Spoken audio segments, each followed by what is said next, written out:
लोकसभा का सत्र आरंभ हो रहा है, इसलिए सभी दल के नेताओं से उनकी भेंट हो और सभी लोग सत्र में पार्टिसिपेट करें और सत्र को संचालन में सहयोग करें। इसलिए व्यक्तिगत रूप से हमारे संसदीय कार्य मंत्री जी, राज्य मंत्री जी, सभी लोग सभी नेताओं से मिल रहे हैं। इसी परिप्रेक्ष्य में यूपीए की लीडर श्रीमती सोनिया गांधी जी से भी आज भेंट हुई है और उन्होंने कहा है कि हम सभी मामलों में बातचीत करेंगे, विचार विमर्श। हमारे सीनियर नेता ने बोला है we have just requested for their cooperation and she has told that we will be constructive. आपको लगता है जो बिल पिछले संसद सत्र में पास नहीं होते इसमें हो जाएंगे? We are optimistic, we are hopeful, हम आशावादी है। ममता बनर्जी और मरकजी हुकूमत में टकराव जारी है। मगरबी बंगाल की वजीर आला ममता बनर्जी ने मोदी सरकार से दूरी बनाए रखने का एक बड़ा फैसला किया है। ममता बनर्जी ने नीति आयोग की मीटिंग में शामिल नहीं होने का फैसला किया है। नीति आयोग की मीटिंग 15 जून को दिल्ली में होगी।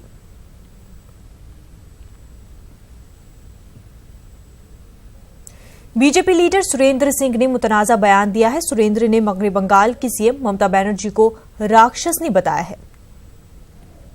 जो पहले राक्षस की परंपरा होती थी, राक्षस और राक्षसिन की, तो वो परंपरा समाप्त हो गई है। अब वो दिखते नहीं है लोग, लेकिन अब इंसान रूप में ही राक्षसी स्वभाव वाले लोग कुछ जिंदा है। तो इंसान के रूप में ही ममता बनर्जी राक्षसी परंपरा की है, वो अभी एक शेष बच गई है। इसे लंका में लंकिनी थी जो हनुमान जी को रोकी थी, उसी तरह से ये भी रोक रही थी राम और हनुमान को। लेकिन जहाँ हनुमान, जोगी जी जैसा हनुमान पैदा है इस देश में, उसको रोकने की क्षमता किसी को नहीं है। और जैसे योगी जी ने और मोदी जी ने बंगाल को खोता कर दिया, तो अब लंकिनी का भी नाश हो ही जाए। वो राम के रूप में मोदी और हनुमान के रूप में जोगी इस भारत में अवतार ले चुके हैं, प्रजातांत्रिक व्यवस्था में अवतार ले चुके हैं। राम राज्य स्थापित होगा। बंगाल में भी विभीषण मिल चुका है, विभीषण का राज्याभिषेक होगा, तुरंत होगा, हो सकता है कि बहुत जल्दी हो जाए। वजीर आजम मोदी के खिलाफ मुतनाज़ा बयान के मामले पर राहुल गांधी के खिलाफ एफआईआर दर्ज किए जाने की अर्जी पर अदालत ने फैसला मुलतवी कर दिया है। मुबैना तौर पर राहुल गांधी ने 2016 में वजीर आजम पर खून की दलाली का बयान दिया था। दिल्ली की राउस एवेन्यू कोर्ट 19 जुलाई को इस मामले में फैसला करेगी।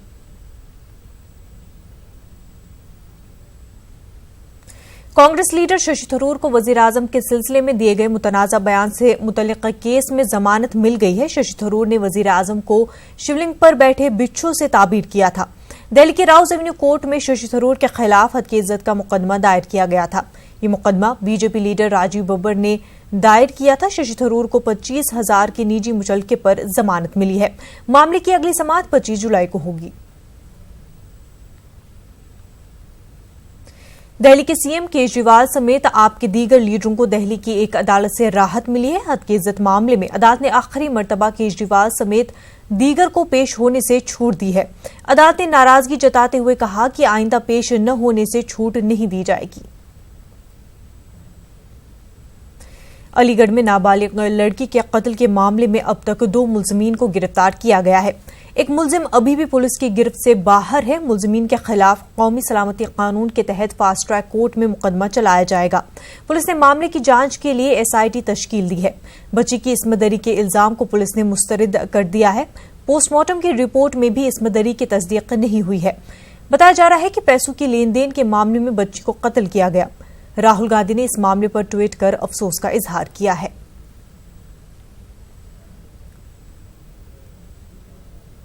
इंसाफ चाहिए। 2 लोग पुलिस ने जेल भेज दिया। अम्मा बेटा उनको फांसी चाहिए। मैं हाथ जोड़ के निवेदन कर रही हूँ। चचिया सास के घर से गायब हुई थी गेट पर से 30 तारीख को, और उसे उन्होंने बताया था कि ऐसे ऐसे लड़की नहीं मिल रही, कहाँ तो ये घर पे तो नहीं आई है। हम बोले हमारे घर पे नहीं आई है, तुम्हारे घर पे थी। उन्होंने ढूंढा मचाया, पूरी टप्पल छान मारी। इतने हम फ़ोन भी कर दिए, सारी परिजन हमारी भी आ चुकी थी। हमने गली गली छान मारी, एलास भी करिए थे हमने, मस्जिद में आवाज़ भी लगवाई थी हमने, पर कोई नाकायम हुए हम। फिर और पास के भी गांव थे, वहाँ भी हमने आवाज़ लगवाई थी, वो भी नाकायम हुए हम। कब पता चला, कैसे पता चला? पता हमको ऐसे 2 तारीख को पता चला हुआ था। ऐसे कर 6 साढ़े 6 बजे में ऐसे झाड़ू वाली होती हैं, उन्होंने हमें बताया था कि बताना किसका बच्चा है, इसको कुत्ते लग रहे हैं। वहाँ पे पता चला तो वो हमारी ही बेटी थी और बहुत बुरी हालत थी, उसे देखा नहीं जा रहा था किसी को भी। कैसी हालत थी उसकी? इसकी हालत एक तो हाथ नहीं था, इसका कटा हुआ था और आँखों में तेजाब पड़ा हुआ था और बीच में आधे बाल नहीं थे और पास बाल हुए थे, सो जले हुए, और इसका पैर में फ्रैक्चर था, मतलब टूटा हुआ था पैर, शरीर सारा फटा हुआ था उसका। जाहिद का छोटा भाई था, उसने कह दिया जो करना है तुम्हें कर लेना, मैंने मारी है लड़की को, वहाँ पर कबूल कर गया था। हमारे पड़ोसियों ने इसे मारा भी था। हिंदू महासभा के सदर स्वामी चक्रपाणी ने कहा कि सीएम योगी या बीजेपी ने जो अवाम से वादा किया था उसे पूरा करे। अयोध्या में लकड़ी की मूर्ति बनाने से कुछ नहीं होगा। बनने के साथ ही एक बार फिर से देश में राम मंदिर का मुद्दा गर्मा गया है। हमारे साथ बातचीत करने के लिए हैं स्वामी चक्रपाणी महाराज जी। स्वामी जी, जिस तरह से फिर से एक प्रचंड बहुमत के साथ मोदी सरकार आई है, तमाम लोगों का, आपका, सबका भरोसा था कि यही सरकार है जो राम मंदिर निर्माण कर सकती है, लेकिन अब तक राम मंदिर की दिशा में कोई भी पहल होती हुई नहीं दिख रही है।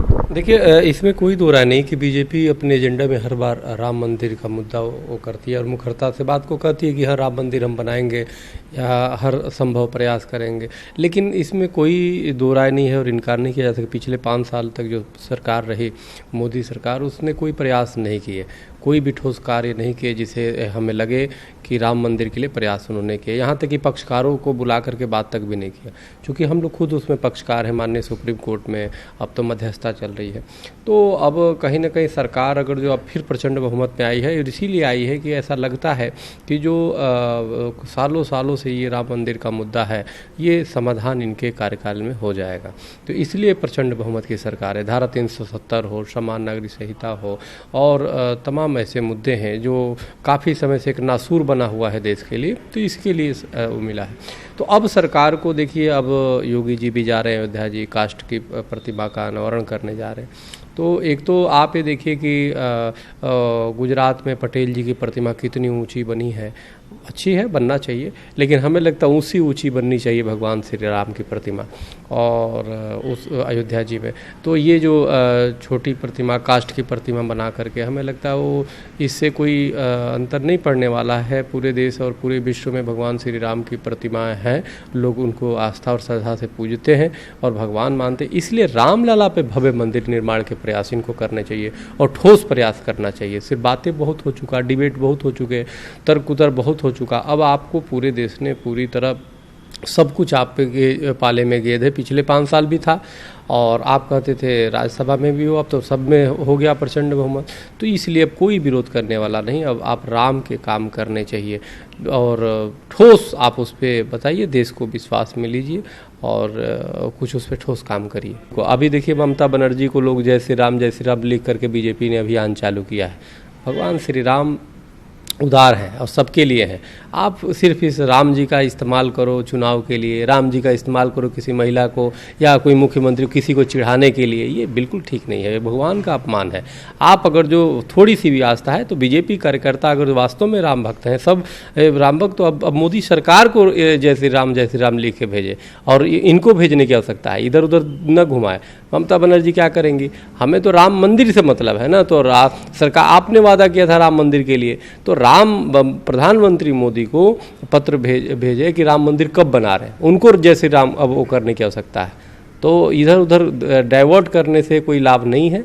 हमें मुख्य विषय है कि राम मंदिर, रामलला पे भव्य राम मंदिर का निर्माण कब हो रहा है।